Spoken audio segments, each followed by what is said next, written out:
Est-ce que l'administration de Donald Trump est en train de construire des camps de concentration? Le président Trump a visité le nouveau centre de détention pour migrants surnommé l'Alcatraz des alligators. C'est une piste d'atterrissage désaffectée qui, en seulement 8 jours, a été transformée en prison au beau milieu des Everglades, une région de la Floride reconnue pour ses marécages remplis d'alligators. C'est assez spectaculaire, comme l'a montré le président Trump d'ailleurs, en visitant le nouveau complexe accompagné d'un influenceur de droite. L'objectif de ce centre de 3000 places, c'est de détenir des migrants arrêtés par la ICE, la police migratoire de Trump, avant de les déporter par la suite. Ça s'inscrit dans la promesse électorale du président d'expulser 1 million de personnes des États-Unis. Une promesse qui risque de s'accélérer avec l'adoption par le Congrès du nouveau projet de loi de Trump intitulé One Big Beautiful Bill.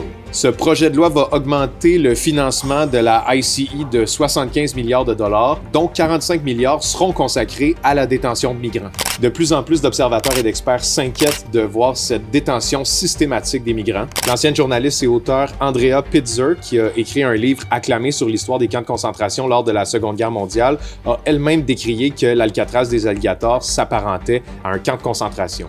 Elle justifie sa comparaison notamment par la détention massive de citoyens sans procès ou protection légale sur la base de leur identité plutôt que sur la base d'un acte criminel, et ce pour une période indéterminée. Salut!